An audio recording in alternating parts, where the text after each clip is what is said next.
In modern Japan, where urban legends spread through digital whispers and late-night conversations, there exists a story so viscerally disturbing that merely knowing it places you at risk. It begins with a sound, a distinctive scraping that gives this entity its name, and ends with a severing so precise it mirrors the very tragedy that created her. I speak of the Teke Teke. Unlike ancient yokai born from natural forces or traditional spirits with centuries of folklore, the Teke Teke represents something uniquely modern. Trauma immortalized through collective fear, an urban legend given physical form through repeated telling. By appearance, she presents a study in horrific contrasts. From the waist up, she remains a beautiful young woman, often wearing a school uniform or office attire depending on the version of her legend. Her face retains perfect features frozen in an expression between rage and agony, but below the waist, nothing. Her body ends in a ragged, grotesque wound where her lower half should be, internal organs either missing entirely or dragging behind her in a grisly trail. The sound that heralds her approach and gives her the name, Teke Teke, comes from her clawed hands striking pavement, wood or metal as she drags herself forward with unnatural speed.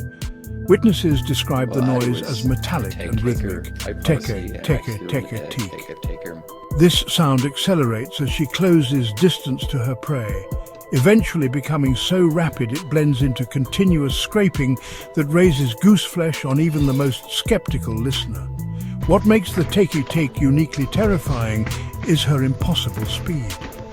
Despite having no legs, she moves faster than any human can run, propelling herself on those powerful arms with the velocity of a sprinting athlete.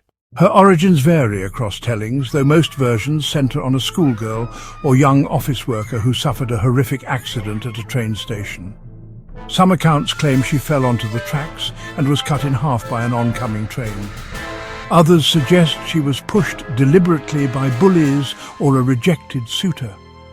The most disturbing versions describe her as a suicide who jumped before a train but regretted her decision in the final moment, too late to prevent her bisection, but early enough to fill her with rage rather than acceptance at her fate.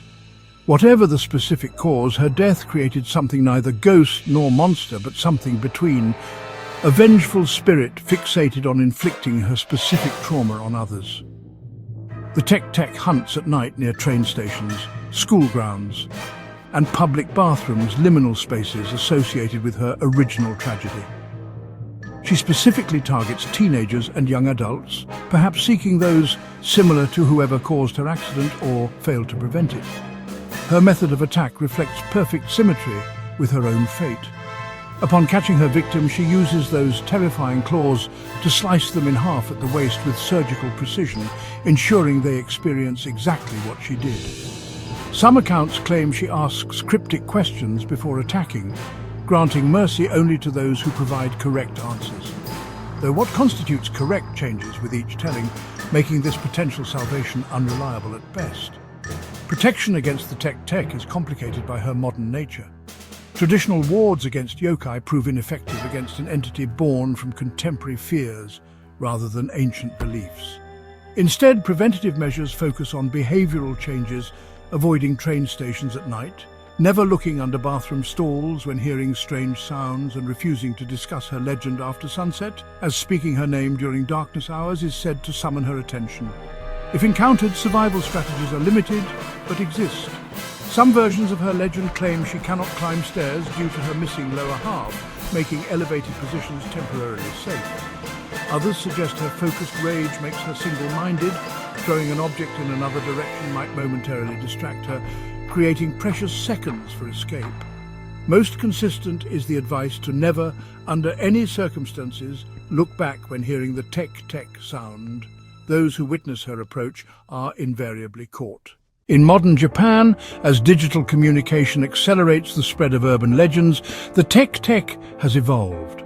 Contemporary accounts describe her appearing in subway stations rather than traditional rail platforms or haunting pedestrian overpasses near schools. Some versions incorporate technology, claiming digital recordings of train accidents might contain her origin moment, or that security cameras capture only her upper half, the lower portion of the frame showing empty space where her legs should be. Most disturbing are reports suggesting her legend has inspired copycat entities. Stories now circulate of the ashi, legs, a complementary spirit consisting only of a pair of running legs without upper body, or the nata, who carries the farming tool she was dismembered with and offers it to potential victims as a test of their reaction.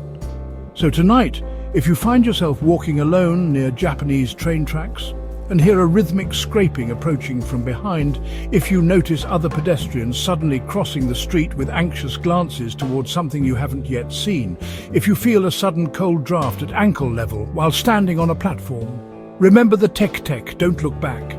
Seek elevated ground immediately. And perhaps most importantly, consider that some tragedies, when remembered with sufficient collective fear, create echoes that move on their own power long after the original victim has gone.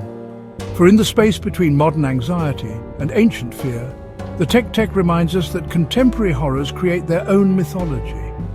Legends, not weathered by centuries but sharp-edged with the immediacy of urban life and all its sudden severing dangers.